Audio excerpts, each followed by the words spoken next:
Untuk malam ini saya itu mau beresin di bagian dapur dan nanti bakal lanjut untuk bersihin kompor. Halo teman-teman semua, assalamualaikum. Nah, temenin aku malam ini untuk beberes dapur lagi yuk. Kebetulan di sini saya pas ambil videonya itu sekitar jam 11 malam, jadi saya nggak terlalu ngantuk dan mau beberes dulu di bagian dapur.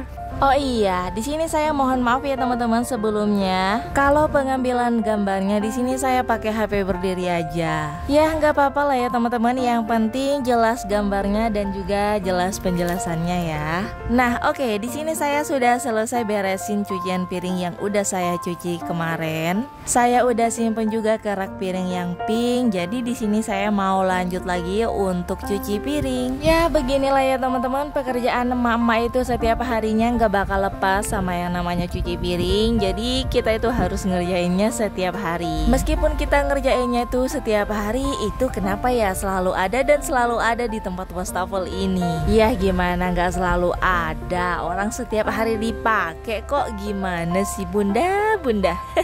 Sebenarnya di sini itu saya pengen cepet-cepet beres teman-teman di bagian dapur ini. Soalnya itu saya agak lumayan ngantuk juga ya di bagian mata.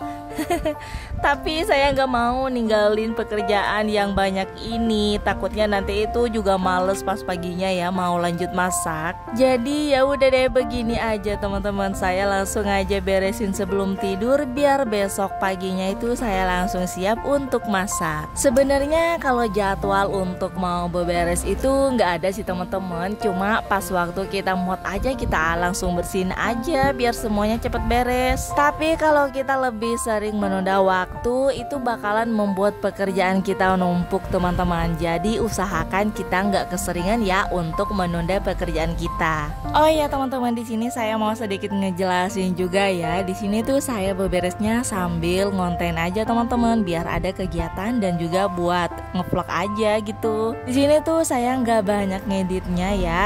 Ya melainkan ini juga bisa dibilang no cut no edit gitu. Jadi di sini saya mau buat momen aja teman-teman, gimana saya pas ambil videonya gitu ya. Ya memang agak ribet sih kalau ngonten itu sambil beberes. Pekerjaan kita itu jadi double. Kita harus benerin dulu posisi kamera itu gimana, dan harus bener-bener pas dengan dimana kita diem gitu ya, mau ngerjakan sesuatu. Seperti saya ini, saya harus kelihatan juga ya pas saya waktu mencucinya.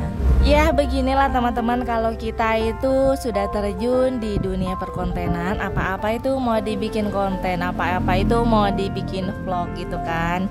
Jadi kita itu sebenarnya pengen aja untuk menjadikan keseharian kita itu ya, kalau ada manfaatnya semoga ada manfaat yang bisa diambil sama teman-teman.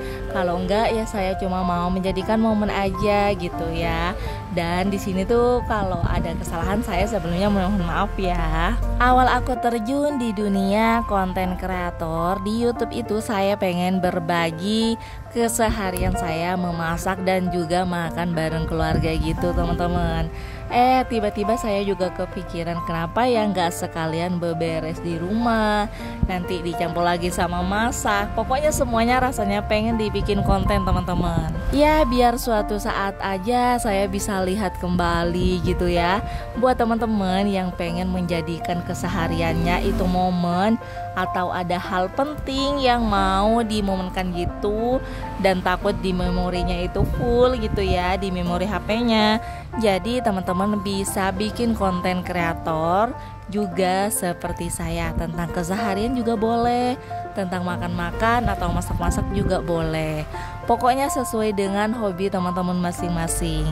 Kemarin saya pernah jumpa sama salah satu seseorang, itu katanya pengen juga menjadi konten kreator, tapi takut memulainya teman-teman.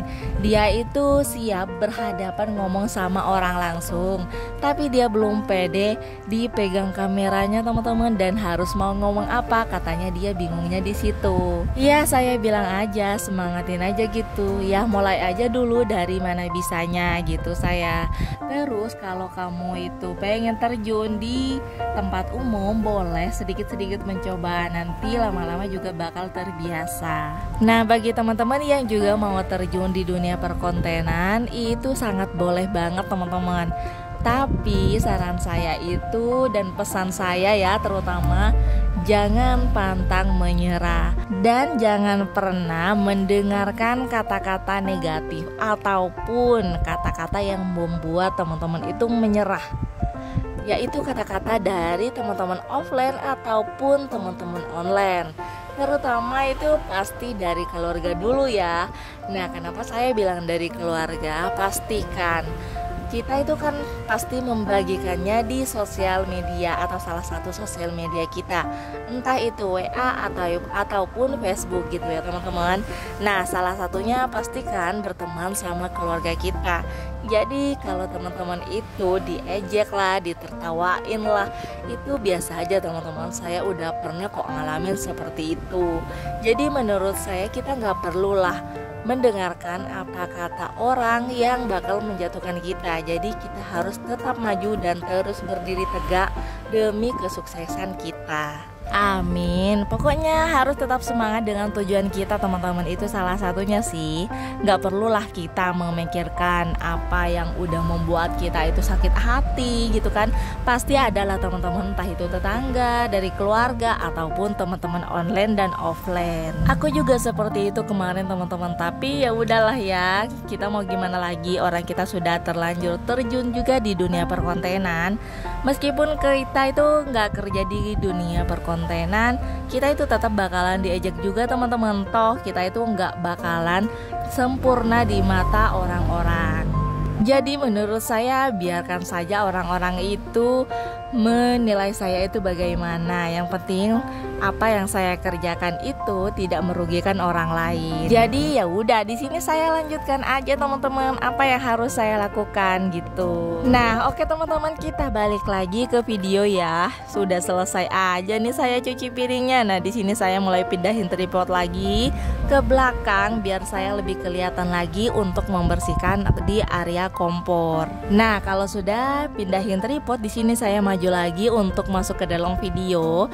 Ya beginilah teman-teman, kalau kita itu menjadi konten kreator teman-teman, meskipun itu konten kreator apapun, itu kamera harus standby sesuai dengan keinginan kita, dan pengambilan gambarnya itu harus beda-beda biar orang itu nggak bosen. Nah, di sini saya mulai pindahin lagi. Nih dia teman-teman, saya nggak matiin kameranya, saya coba aja gitu ya. Ternyata pas dipindahin itu kameranya goyang-goyang gitu teman-teman. Jadi menurut saya harus dimatiin dulu. Saya kan bilang tadi ini no cut no edit. Jadi buat pelajaran aja ya buat teman-teman. Di sini saya pindahin kameranya lebih dekat lagi, soalnya tadi kan udah yang dari jarak jauh. Jadi saya perdekat lagi nih HP-nya biar lebih dekat gitu. Ya emang capek teman-teman, jadi konten kreator itu sendiri, nggak ada kameramennya, nggak ada editornya, nggak ada yang mau bikin rencana untuk uploadan selanjutnya gitu kan. Ya kita ngerjain sendiri, mulai dari bikin konten apa, dan mau pindahin tripodnya, ngeditnya, terus voice overnya, itu bakalan kita ngelakuinnya sendiri teman-teman. Jadi pelan-pelan aja, insya Allah kalau kita itu yakin kalau hasil itu nggak akan mengkhianati usaha. Sabar aja teman-teman, cuma kita belum waktunya aja gitu ya. Dan teman-teman yang baru mengejar monetisasi, semoga segera terselesaikan ya persyaratannya. Saya salut banget sih pada diri saya sendiri udah berada di titik ini teman-teman. Jadi saya itu proses monetisasinya itu kemarin alhamdulillah nggak terlalu lama, dan surat cintanya juga datangnya setengah bulan teman-teman. Jadi saya itu alhamdulillah sangat bersyukur sekali bisa berdiri di titik ini. Nggak ada gandengan siapapun gitu ya, nggak ada orang dalam ataupun nggak ada gandengan sama orang yang udah terkenal, itu nggak ada teman-teman. Saya ini tuh usaha sendiri aja bareng suami. Ya udahlah, kita itu berusaha aja sendiri gitu. Ya kita mau gandeng sama siapa teman-teman? Namanya juga kita itu bukan artis, jadi harus usaha sendiri. Alhamdulillah udah mencapai di monetisasi. Jadi saya harus tambah semangat lagi untuk mengejar $100-nya. Memang pemula kayak seperti saya ini mulai dari awal itu nggak mudah teman-teman. Dari mau memulai bikin video, mau ngedit, dan juga sampai uploadnya gitu. Alhamdulillah kemarin juga, tahun-tahun kemarin udah dimonetisasi juga teman-teman. Alhamdulillah, Masya Allah, seneng banget saya. Untuk mencapai di titik monetisasi ini saya berjuang selama 1 tahun lebih teman-teman. Masya Allah, lumayan panjang banget kan. Tapi ya emang sih, saya itu kemarin pas uploadnya itu nggak teratur teman-teman. Kadang ada 1 minggu itu 2 kali, kadang 3 kali, kadang pula 1 kali teman-teman. Jadi ya mungkin itu ya teman-teman yang membuat kita itu lama juga termonetisasi dan juga lama dibaca oleh algoritma YouTube gitu ya. Jadi kita itu sebenarnya harus benar-benar bikin videonya dan juga uploadnya juga harus lebih sering dan lebih banyak, biar itu orang juga nggak bosen nontonnya gitu loh. Kalau videonya itu beda-beda dan selalu muncul di beranda teman-teman yang lainnya. Pokoknya kalau kita itu berjuang dari nol itu jangan patah semangat teman-teman, melainkan itu adalah suatu pertanda kita itu memulai bekerja itu dari nol banget, tanpa siapapun, dimulai dari 0 subscriber sampai dimonetisasi. Itu rasanya menyenangkan banget teman-teman. Soalnya kita itu nggak ada gandengan dari siapapun dan nggak nyangka banget bisa berada di titik monetisasi itu nanti. Jadi buat teman-teman jangan patah semangat, yang nggak ada gandengan sama artis atau siapapun itu, orang terkenal pun. Jadi berdiri sendiri itu lebih nikmat teman-teman kalau udah berhasil di titik monetisasi. Ya itu pengalaman saya aja sih teman-teman. Saya seneng banget soalnya gitu ya, berjuang bareng suami dan dimonetisasi juga sama partner YouTube. Saya udah seneng banget teman-teman. Terima gaji kemarin tuh saya seneng banget. Saya bagi-bagiin tuh sama keluarga, sama orang tua gitu teman-teman. Masya Allah, seneng banget ya bisa bagi-bagi uang itu dengan hasil kita sendiri. Semoga kedepannya saya itu juga bisa terima gaji dan juga bisa memenuhi semua kebutuhan keluarga saya. Amin. Dan buat teman-teman yang lagi berjuang untuk mengejar monetisasi, yang semangat ya. Pokoknya jangan pantang menyerah, maju aja terus, bikin video aja terus. Ada yang nonton dan gak ada yang nonton, itu rezeki teman-teman. Iya emang sih teman-teman, kalau gak ada yang nonton itu emang rada kecewa. Kenapa gak ada yang nonton dan bisa buat kita itu patah semangat lagi. Tapi menurut saya kita harus tetap bikin video dan juga upload setiap harinya. Soalnya ini udah menjadi pekerjaan kita gitu loh. Nanti kalau kita itu nggak muncul dalam sehari, 2 hari atau 3 hari, terus penonton setia kita itu hilang teman-teman. Jadi harus tetap semangat ya.